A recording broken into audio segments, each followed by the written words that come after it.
সপ্তাহের কর্মব্যস্ততায় একঘেয়েমি লাগছে, কিন্তু এদিকে হাতে দুদিনেরও সময় নেই। কিন্তু এমনভাবে তো বেশি দিন ভালো লাগে না, বলুন?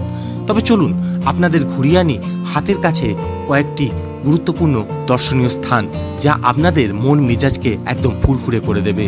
তার সাথে আপনার বাড়ির পরিবার ও প্রিয়জনকে নিয়ে ঘুরে আসলে তারাও কিন্তু একদম চনমনে ও চাঙ্গা অনুভব করবে।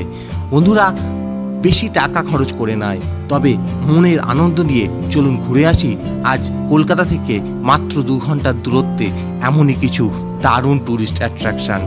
চলুন আর দেরি না করে শুরু করা যাক আজকের ইচ্ছে সফরের এই নতুন ট্যুরিস্ট অ্যাট্রাকশানের ভিডিও।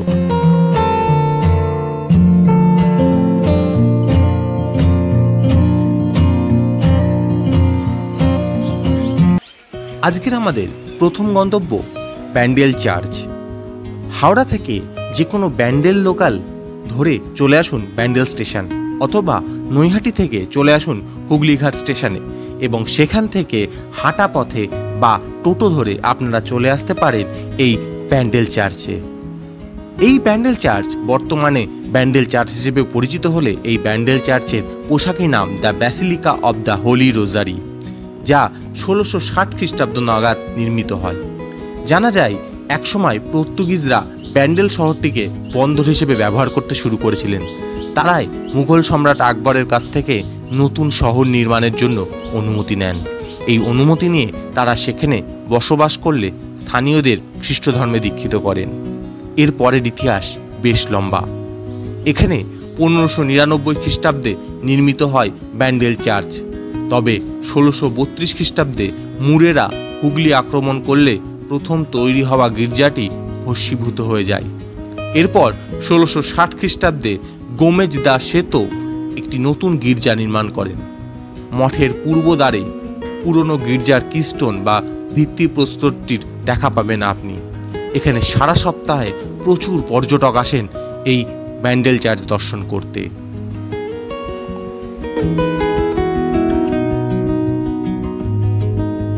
ব্যান্ডেল চার্চে ঢুকলে প্রথমেই আপনি দেখতে পাবেন গির্জার সম্মুখে জাহাজের মতো মাস্তুল।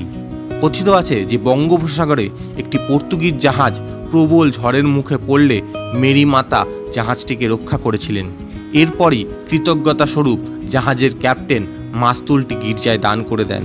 এছাড়াও গির্জায় 3টি পূজাবেদী, কয়েকটি সমাধি প্রস্তর, একটি পাইপ অর্গান ও মেরির জন্য সিংহাসন রয়েছে।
ব্যান্ডেল চার্চ থেকে বেরিয়ে দেখুন আমরা চলে এসেছি এই হংসেশ্বরী মন্দিরে।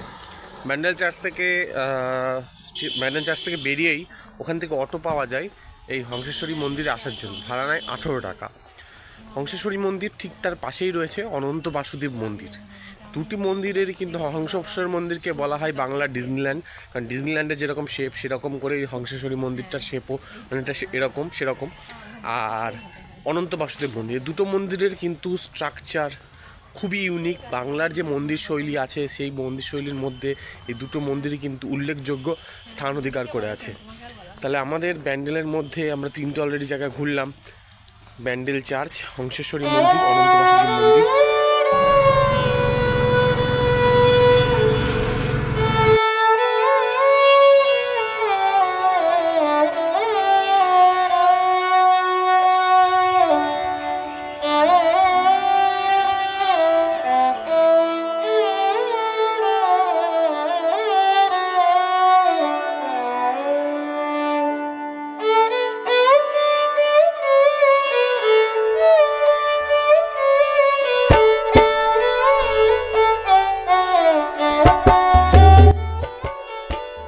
এবার আমাদের গন্তব্য মা হংসেশ্বরী মন্দির, যা হুগলি জেলার বাঁশবেড়িয়ায় অবস্থিত। দেশ বিদেশের পর্যটক ও গবেষকদের কাছে এই হংসেশ্বরী মন্দিরের গুরুত্ব অপরিসীম। প্রাচীন মন্দির শৈলীর থেকে একটু অন্যরকমভাবে তৈরি এই মা হংসেশ্বরী মন্দির, যদিও নিয়মের গেরোয় জৌলু সারাচ্ছে এই প্রাচীন মন্দির। অতীতের যা বংশবাটি তা আজকে পরিচিত বাঁশবেড়িয়া নামে, আর এই বাঁশবেড়িয়ার হংসেশ্বরী মন্দির অতীব বিখ্যাত।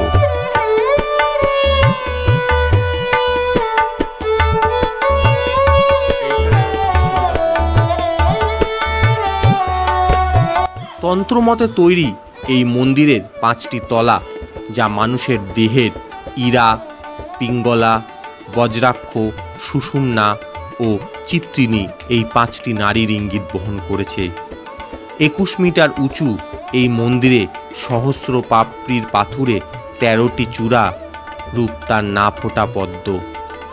পাথরের শিবের নাড়ি থেকে বেরিয়ে আসা সরু ডাঁটার পদ্মে আশিনা দেবী এখানে দক্ষিণা কালীর বীজ হংসেশ্বরী, যা নিম কাঠে তৈরি নীলরঙা চতুর্ভুজা। মন্দিরের নিচ থেকে ওপরে 14টি শিবলিঙ্গ প্রতিষ্ঠিত। বেলা 11টা থেকে 3টে পর্যন্ত এই মন্দিরের দরজা বন্ধ থাকে। হংসেশ্বরী কালী মন্দির পশ্চিমবঙ্গের হুগলি জেলার বাঁশবেড়িয়া নামক স্থানে অবস্থিত একটি বিখ্যাত কালী মন্দির। রাজা নৃসিংহদেব 1799 খ্রিস্টাব্দে এই কালী মন্দিরের নির্মাণ শুরু করেন এবং তার মৃত্যুর পর 1814 খ্রিস্টাব্দে তার বিধবা পত্নী রানী শঙ্করী মন্দির নির্মাণ সম্পন্ন করেন। এই মন্দিরের চারপাশে রয়েছে পরিখা, যাকে চলতি কথায় বলা হয় গড়। সেখানে ঢোকার মুখে সুবিশাল নহবতখানা, যা প্রাচীনকালের ঐতিহ্য বহন করে চলেছে। নহবতখানা থেকে কয়েক পা এগোলেই মা হংসেশ্বরী মায়ের মন্দির। 13টি রত্ন ও মিনার, প্রত্যেকটি প্রস্ফুটিত পদ্মের ন্যায় নির্মিত। মন্দিরের গর্ভগৃহের উচ্চতা 70 ফুট। মায়ের গর্ভগৃহে হংসেশ্বরী পঞ্চমুণ্ডির আসন। গোলাকার বেদির উপর পাথরে নির্মিত শায়িত শিবমূর্তির নাভি থেকে উদ্গত প্রস্ফুটিত পদ্মের ওপর দেবী হংসেশ্বরীর মূর্তি নির্মিত। সহস্রদল পদ্মের ওপর ত্রিকোণ বেদী। মহাদেবের হৃদয় থেকে দ্বাদশ পদ্মের ওপর মায়ের অধিষ্ঠান। মায়ের বর্ণ নীল, মাথায় ঘোমটা।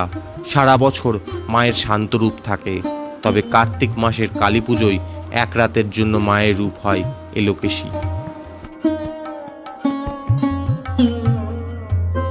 এই মন্দিরের পাশেই রয়েছে টেরাকোটা নির্মিত অনন্ত বাসুদেব মন্দির। দুটি মন্দিরই ভারতীয় পুরাতত্ত্ব বিভাগ দ্বারা সংগৃহীত। অনন্ত বাসুদেব মন্দির তৈরি হয়েছিল 1679 সালে।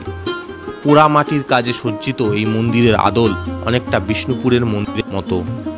অনন্ত বাসুদেব মন্দিরে প্রাচীন কোষ্ঠী পাথরের মূর্তি চুরি হয়ে যায় অনেক আগে। মাতা হংসেশ্বরী দেবীর মন্দিরে নিত্য পূজা পাঠের ব্যবস্থা আছে। ভক্তজন প্রত্যেক দিন এই মা হংসেশ্বরীকে ভোগ নিবেদন করতে পারেন। দ্বিপ্রহরে মন্দিরের গর্ভগৃহ বন্ধ থাকে।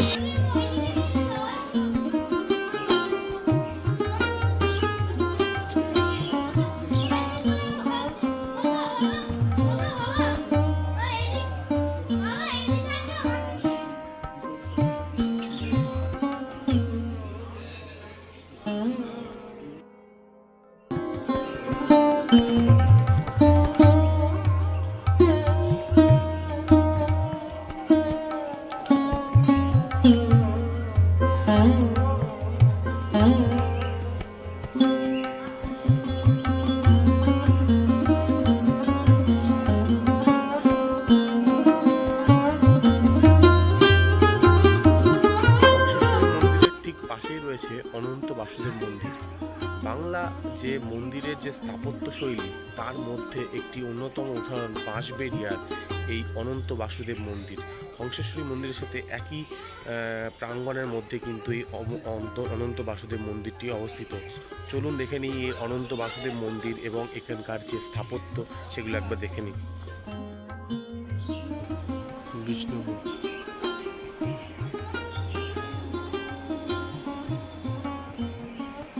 দেখুন মন্দিরের গায়ে কি সুন্দর ছোট ছোট কারুকার্য করা।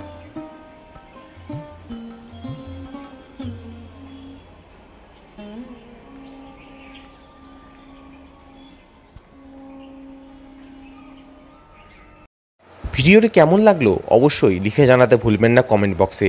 ভিডিওটি ভালো লাগলে একটা লাইক কমেন্ট করে আমাদেরকে সাপোর্ট করবেন। আর এখনও আমাদের চ্যানেলে জয়েন না করলে অবশ্যই সাবস্ক্রাইব করবেন এবং পাশে থাকা বেল বাটনটি প্রেস করবেন। ধন্যবাদ বন্ধুরা, দেখা হবে পরের ভিডিওতে। ততদিন ভালো থাকবেন, সুস্থ থাকবেন। টাটা।